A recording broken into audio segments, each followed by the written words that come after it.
Welcome to the show today.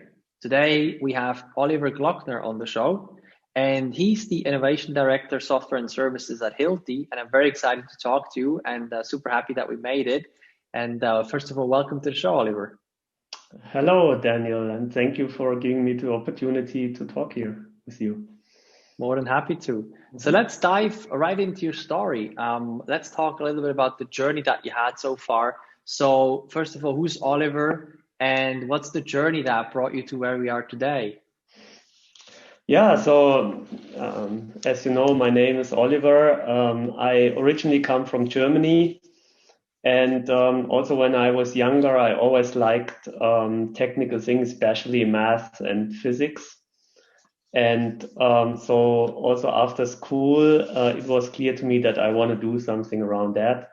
And then I came across some brochure of something new that I didn't know, which was Technomathematik, applied mathematics. And that sounded super exciting to me, bringing together mathematics and applications in the technical environment into engineering and involving IT, software development, and so on.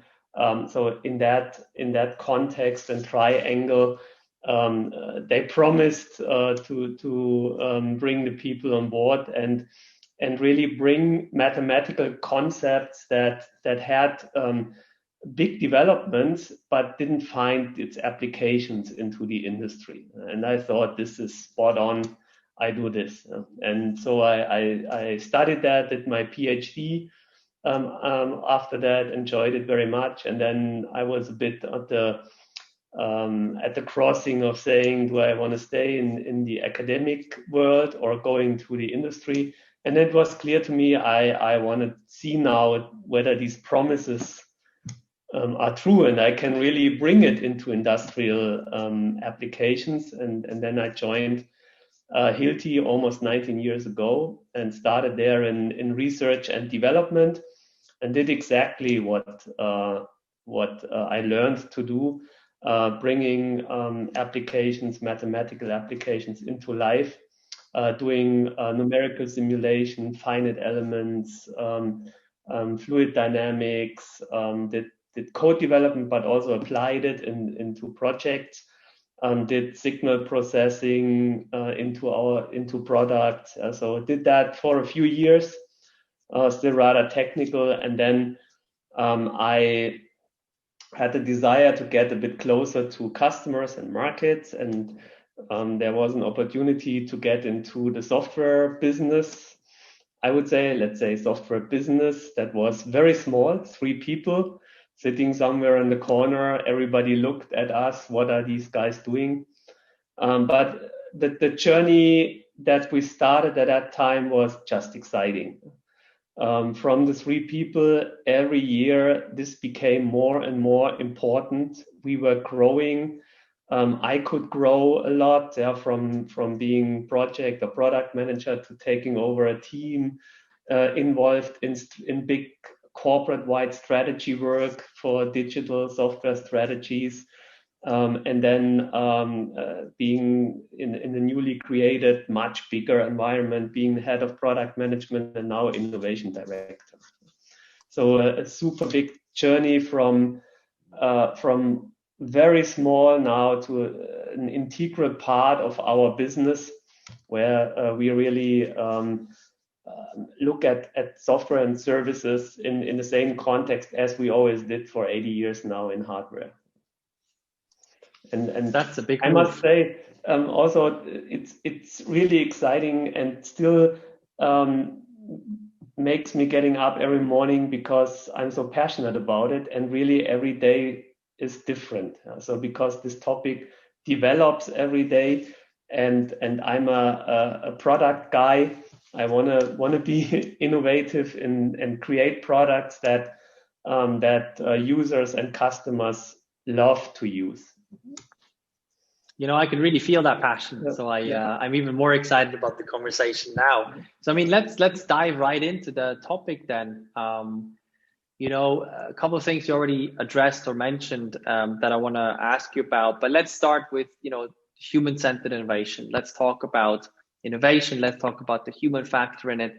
So first of all, how important is the human factor in innovation? What's your experience with that and your perspective? Yeah, in the end, I think it's the make or break, because the human factor plays a role in almost every element. So starting from typically you're doing products for human beings. So people have a problem. You're developing a product that should ideally solve a problem, a big problem. So you need to understand these problems of human beings. Yeah. The second point is that if you create products, who creates products? And this is hardware, software, services. Human beings are creating software, or products in general. So very important there. Then if you have developed a super good product, you're still not successful. You need to market and sell it. So who is doing that? Typically also human beings involved. So everywhere human beings. People then need to buy it. Yeah? They need to put money on the table. It's also human beings. And then finally, in corporates, in bigger corporations, you also have stakeholders that need to be on board. These are also human beings. You cannot be successful if you are not having support from these important stakeholders. So I think if you look really 360 degrees, there are always human beings that make or break the success of a product. And I think and especially in digital products, I would also say that the experience that users have is becoming more and more important. So I think modern digital tools are always very easy to use, are really putting the user into the center. I think a lot has happened to understand personas, their needs, their feelings, even.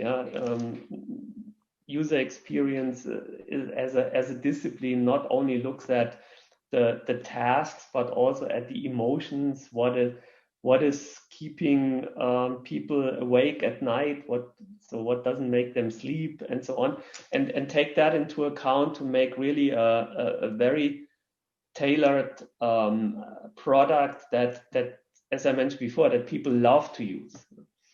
And you can see that everywhere. That another example maybe where this factor plays in is,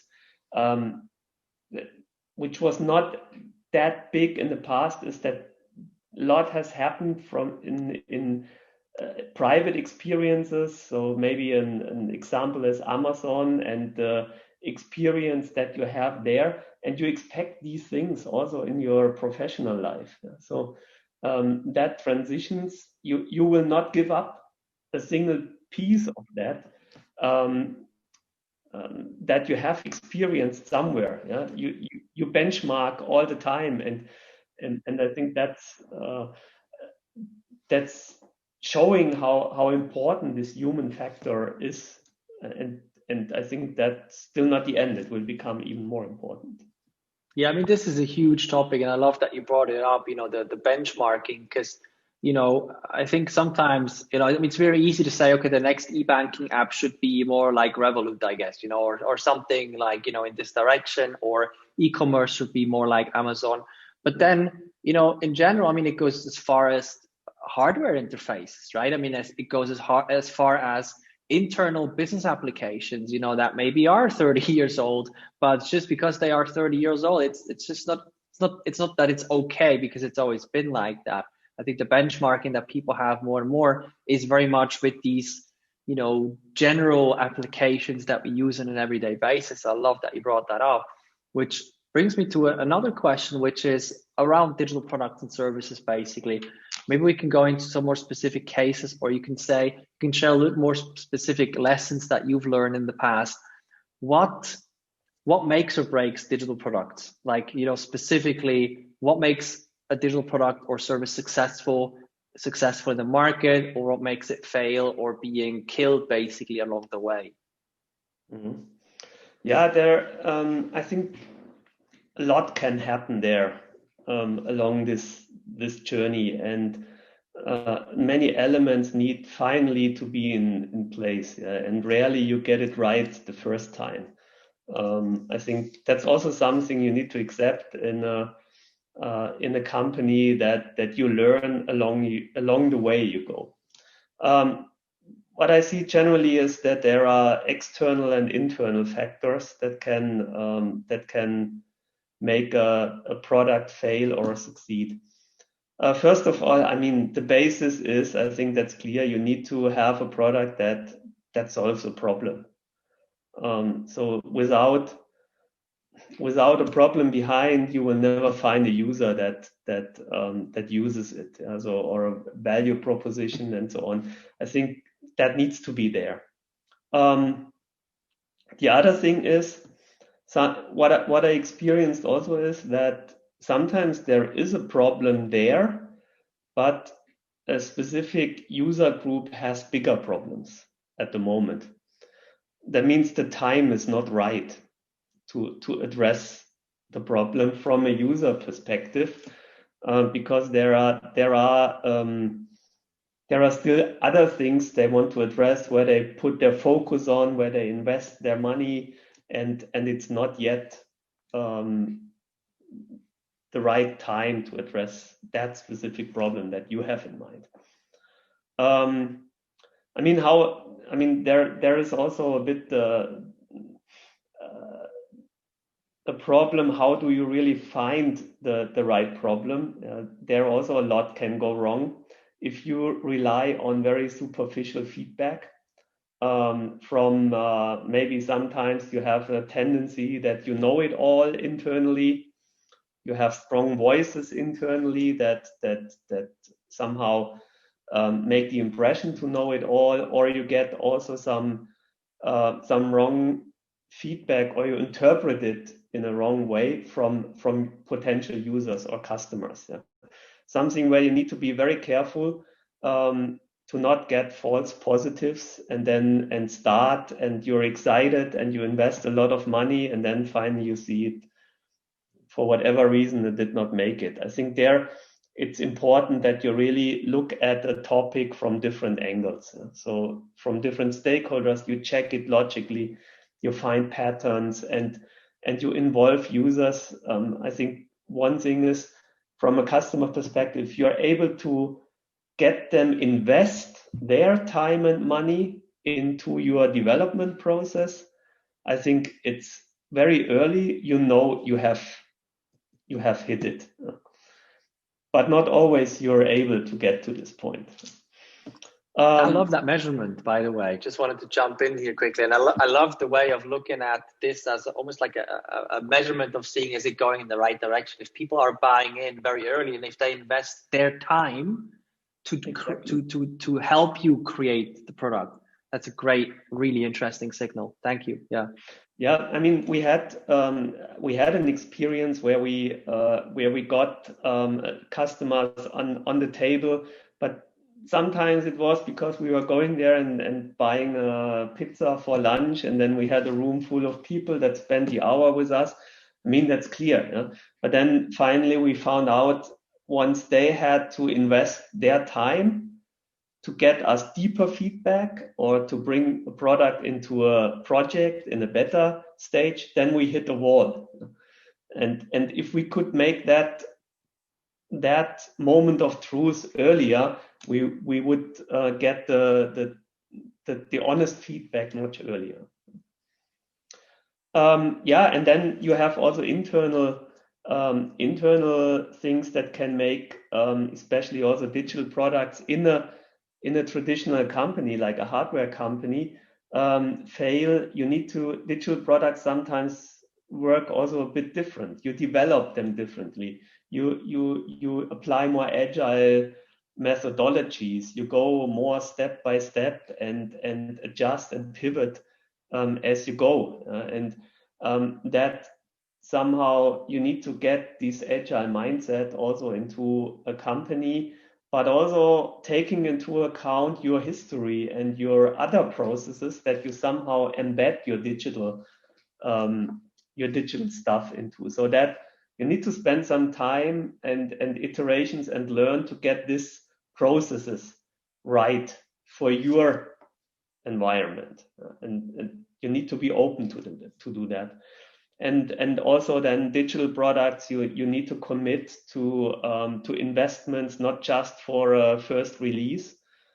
This development of a digital product goes forever, until you sunset it, and you need to invest all the time into it and have teams working on it. It's people intense, so you don't need plants and logistics, but you need a lot more people to develop, maintain, support, ensure quality, and so on and so forth.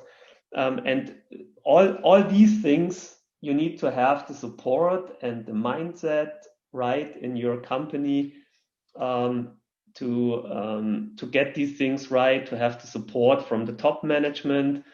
If you don't get this, then you make a loop to get it right, or you even fail forever.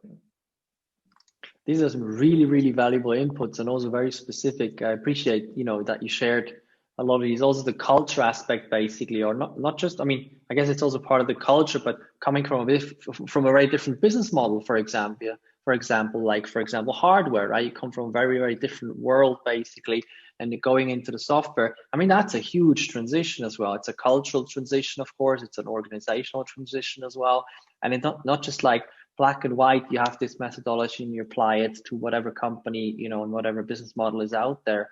And yeah, you're making also another point. Business model is a good point that addresses another good point, because in a, let's say, a traditional company that has a lot of history in hardware development, in many cases software and services come as an add-on to the existing products. You start making some services, some web portals, some mobile apps, and so on around it.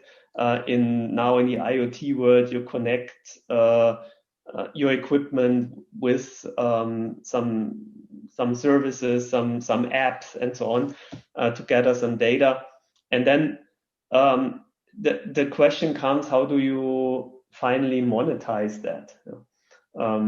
You start giving it away because you're not sure.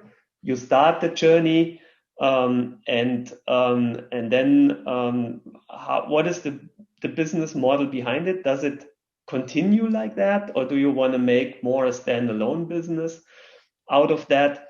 And if it continues to be an add-on, you soon come to the question of how do you measure success? And it's not the hard fact of how much revenue or how much profit I make and setting targets, but more this intangible thing. How can I now assign some business to it? What is the right level of investments? And these questions comes, and there you also you can question that all the time along the journey, especially now in crisis times where then maybe budgets become tight. And that shows how important then the top management and the belief in it and the support in that this is a strategic thing that we cannot give up, and maybe even grow the investments in such times, because it's so important. Yeah. I mean, these are huge topics, and one part of that I want to address is stakeholder management. You already went into it a little bit, but what I specifically want to talk about is, okay, you do research or you get customer feedback, user feedback, you kind of understand what they want, you know how to address that. And then there's the other side of the coin, which is the business, which is maybe the management, the business, the share, whatever it is, basically, but the business side.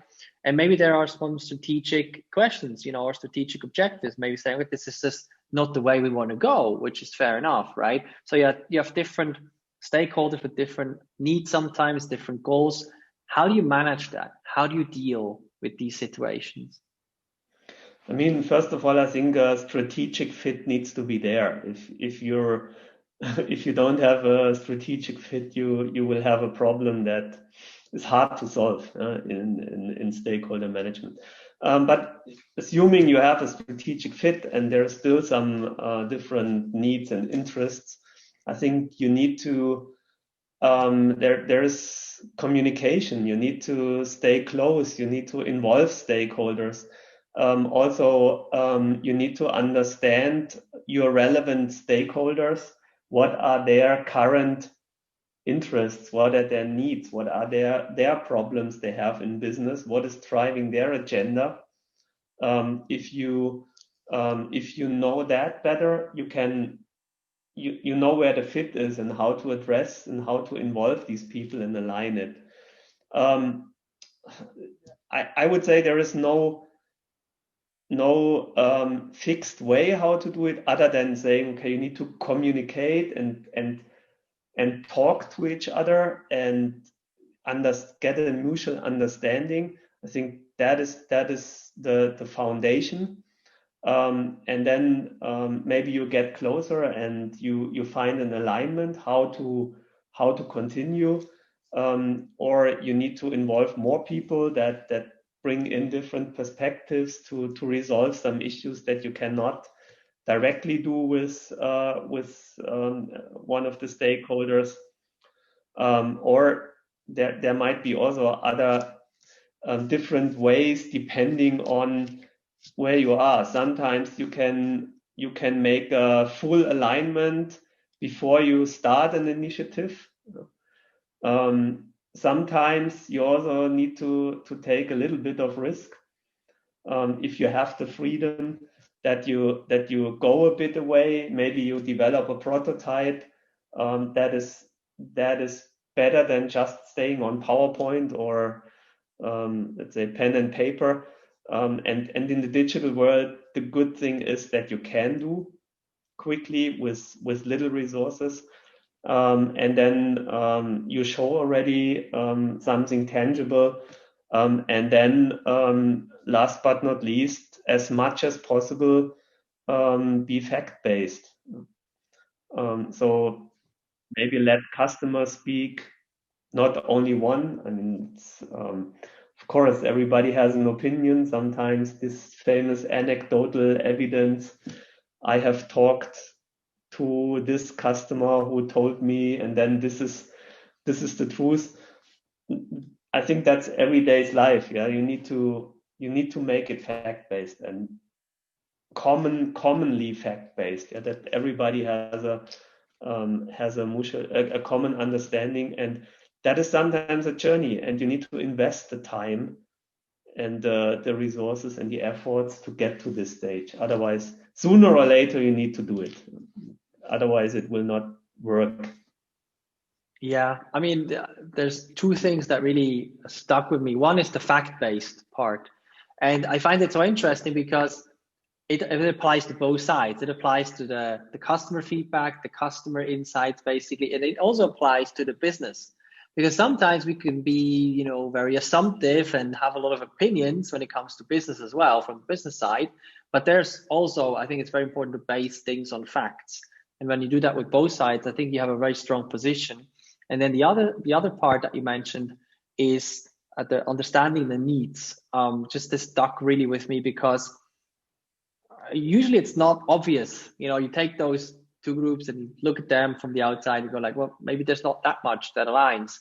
But the digger you deep, and especially there's also a difference between what people say and what they mean, right?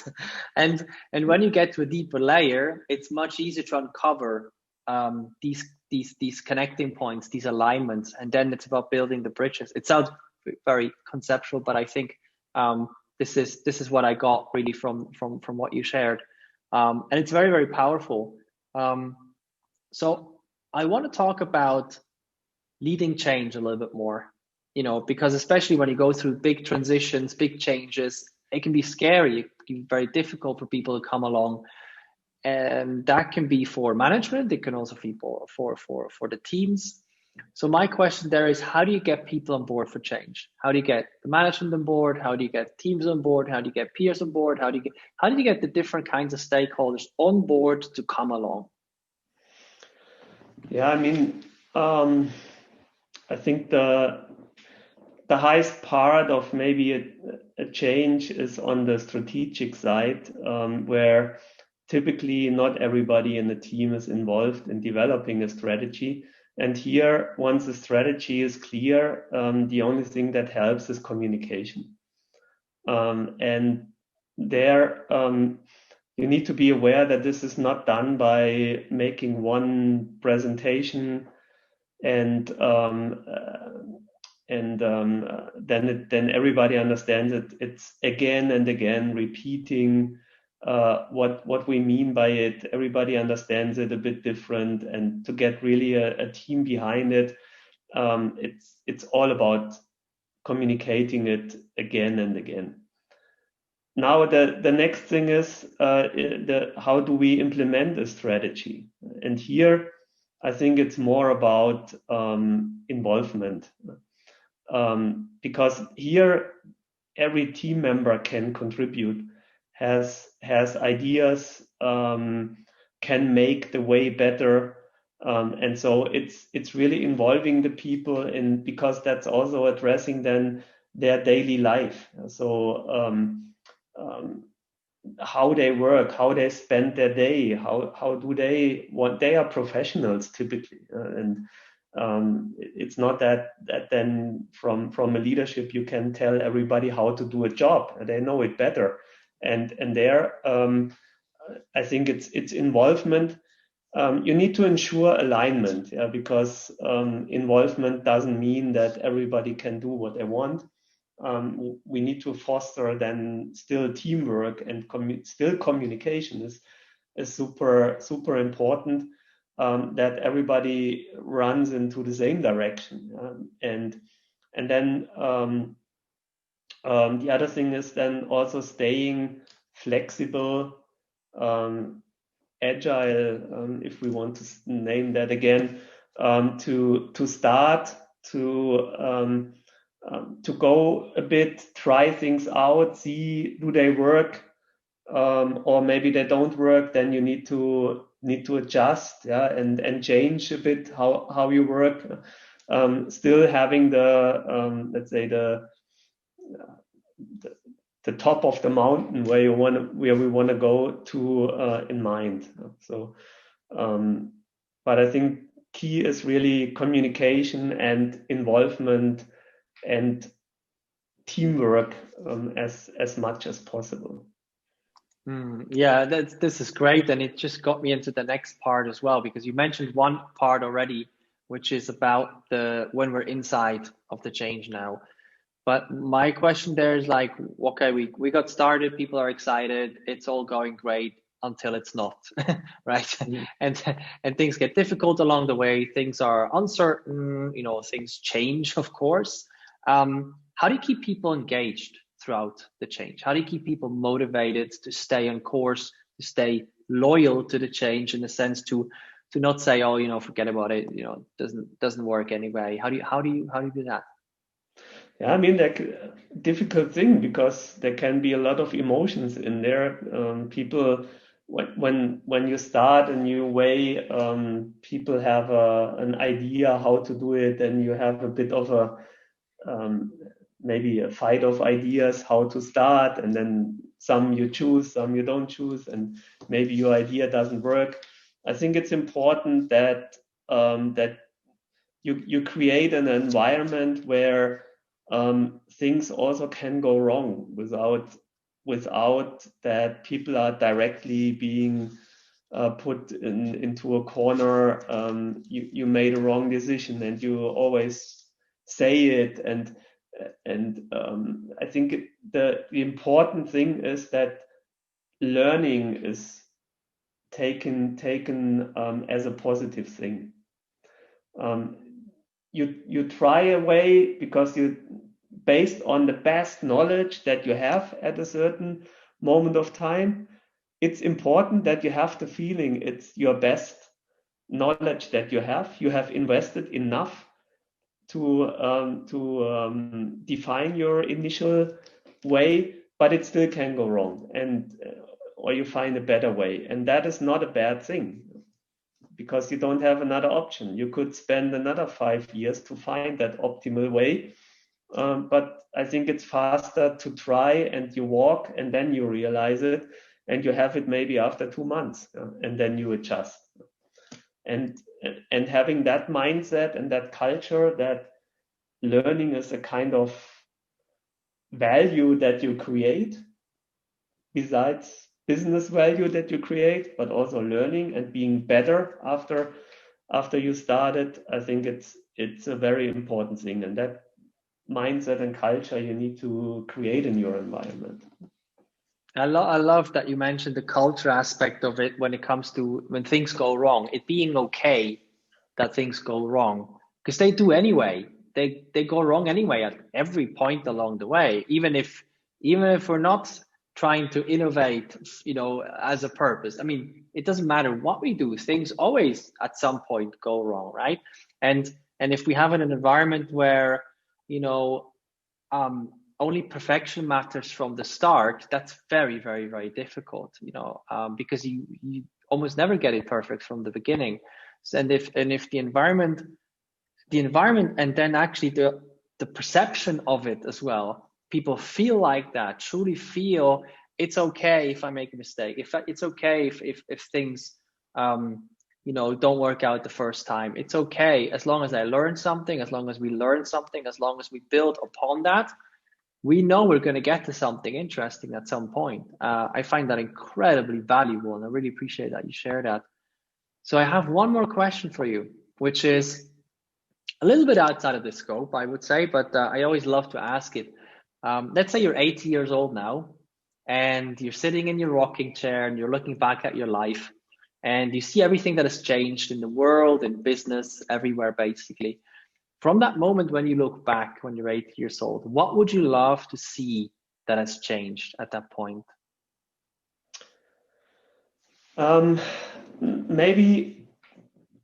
Maybe one thing, I don't know if that is, if you say that's changed, but what one wish I would have is we have,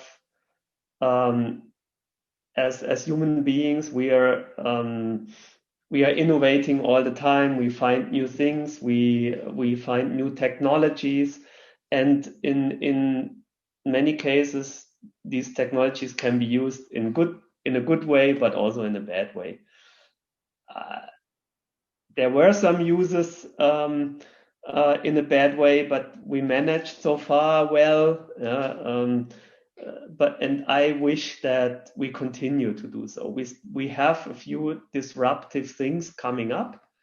There will be AI, machine learning, robotics, even blockchain with maybe other currency things which shift powers, maybe not. And I still hope that we as humans find always our way to use it in a good way, and we are not making silly things with it. I love that as a big wish. Line, in my point of view. Yeah, I love that as a big wish, because I guess it also ensures that we humans stay here for a little bit longer. Exactly. So thank you so much, Oliver. I really appreciate sharing your story, sharing your insights, sharing very practical inputs, and just wanted to say thank you so much for being on the show. Thank you as well. It was a lot of fun.